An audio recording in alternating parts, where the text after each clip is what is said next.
What is up, Instagram marketer over here? Fitness Australia have just put up a survey asking the question, should the fitness industry be regulated? Now, my short answer to that is no, but let's get into the weeds a little bit. What is regulation inside of an industry? Well, firstly, it's not uncommon, and we can use the example of APRA regulating chiros, physios, osteopaths, and naturopaths. Now, what is regulation there to do? Well, fundamentally, it's there to ensure that the professionals giving that service and care undergo continual education to maintain a certain standard.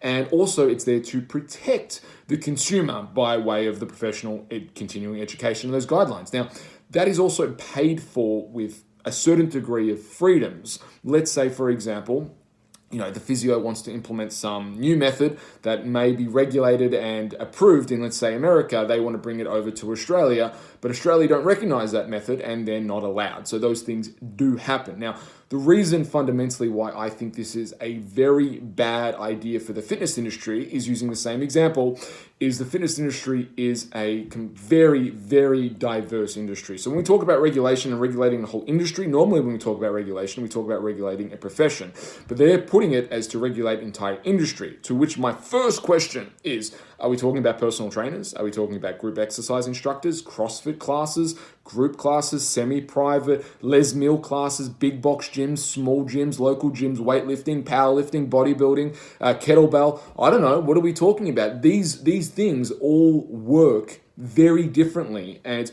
innovation is something that us as fitness professionals, fitness communities have been able to enjoy bringing over to our places of communities. Innovative ways to get people fit and interesting ways and things that mesh. And that's why you see such a diverse offering. And I think we could probably, even though some of those things probably aren't very good at all, competition and self-regulation has been key here inside of the fitness industry. And I'll say that again, self-regulation. So the fitness industry is being self-regulated. So those who aren't keeping up with their knowledge, those who aren't doing the right things with their clients, are simply being taken out by the competent ones. So if self-regulation to this point has got the fitness industry this far, and we've certainly seen a big growth, and I think that is the path for the fitness industry. Because if we look at what are we trying to do here? Are we trying to educate our people more? Well, the truth is the survival of the fittest mentality is seeing those people who want to be at the top, and there are plenty of those folks out there, continuing to show up those courses, continuing to upskill. They're doing it. And a lot of those courses aren't actually being recognized by Fitness Australia at this point, but classes like nautical walking or having some motivational speaker out at a Filex is somehow being considered as ongoing education, which is frankly, not good enough. Now, then on the flip side, we're talking about protecting consumers. Now, here's the problem with the fitness industry. The cowboys and cowgirls mostly exist online. Now, you can have Sally Sue in Nigeria and Billy Bob in the USA putting up landing pages and websites, getting people in Australia.